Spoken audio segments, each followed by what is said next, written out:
कभी जंगलों में बंदूक के दम पर पहचान बनाने वाला एक नाम अब लोकतंत्र के मैदान में किस्मत आजमाने की तैयारी कर रहा है।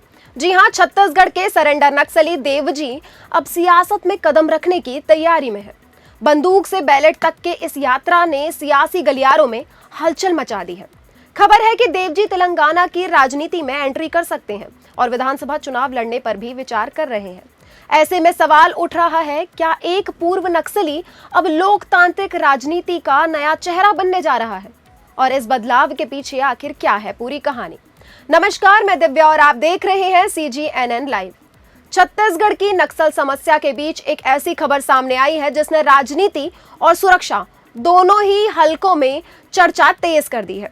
कभी नक्सली आंदोलन से जुड़े रहे सरेंडर नक्सली देवजी अब सियासत में एंट्री करने की तैयारी में है। देवजी ने साफ संकेत दिया है कि वे अब बंदूक की जगह लोकतंत्र का रास्ता चुनना चाहते हैं।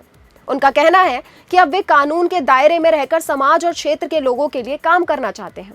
यही वजह है कि अब राजनीति के जरिए लोगों की समस्याओं को उठाने का मन बना रहे हैं। सूत्रों के मुताबिक देवजी तेलंगाना से विधानसभा चुनाव लड़ने पर विचार कर रहे हैं। हालांकि अभी तक उन्होंने किसी राजनीतिक दल में शामिल होने की आधिकारिक घोषणा नहीं की है, लेकिन उनकी राजनीतिक गतिविधियां लगातार बढ़ती नजर आ रही हैं। देवजी की रणनीति में संभावित एंट्री को लेकर एक और बड़ी चर्चा इसलिए हो रही है क्योंकि हाल ही में उनकी मुलाकात तेलंगाना के मुख्यमंत्री रेवंत रेड्डी से हुई थी। इस मुलाकात के बाद यह कयास लगाए जाने लगे कि देवजी जल्द ही तेलंगाना की राजनीति में सक्रिय भूमिका निभा सकते हैं। वहीं इस पूरे मामले को छत्तीसगढ़ की राजनीति से भी जोड़कर देखा जा रहा है। दरअसल छत्तीसगढ़ के गृह मंत्री विजय शर्मा ने पहले ही सरेंडर नक्सलियों को राजनीति में आने का न्योता दे चुके हैं। विजय शर्मा का कहना था कि लोग हिंसा का रास्ता छोड़ चुके हैं, उन्हें मुख्य धारा में आकर लोकतांत्रिक प्रक्रिया का हिस्सा बनना चाहिए। ऐसे में देवजी का यह बयान उसी अपील के बाद आया बड़ा संकेत माना जा रहा है। देवजी का कहना है कि अब वे अपने क्षेत्र के विकास और लोगों की समस्याओं के समाधान के लिए काम करना चाहते हैं। उनका दावा है कि वे शांति और विकास की राह पर आगे बढ़ेंगे और लोकतांत्रिक मंच के जरिए लोगों की आवाज उठाएंगे। अगर ऐसा होता है तो यह कहानी सिर्फ एक व्यक्ति की नहीं होगी, बल्कि नक्सलवाद के लोकतंत्र की ओर बढ़ते एक बड़े बदलाव का प्रतीक भी मानी जाएगी।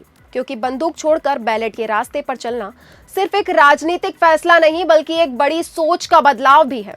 फिलहाल देवजी के अगले कदम पर सभी की नजरें टिकी हुई है। सबसे बड़ा सवाल यही है कि वे किस राजनीतिक दल का दामन थामेंगे और क्या सच में विधानसभा चुनाव के मैदान में उतरेंगे। आने वाले दिनों में यह साफ हो जाएगा कि देवजी की यह नई नीति सियासी यात्रा किस दिशा में आगे बढ़ती है। अगर आपको यह वीडियो पसंद आया हो तो इसे लाइक करें, अपने दोस्तों के साथ शेयर करें और हमारे चैनल को CGNN लाइव को सब्सक्राइब करना बिल्कुल ना भूलें। साथ ही कमेंट करके जरूर बताएं, क्या एक सरेंडर नक्सली का राजनीति में आना लोकतंत्र के लिए सकारात्मक कदम है या नहीं। धन्यवाद।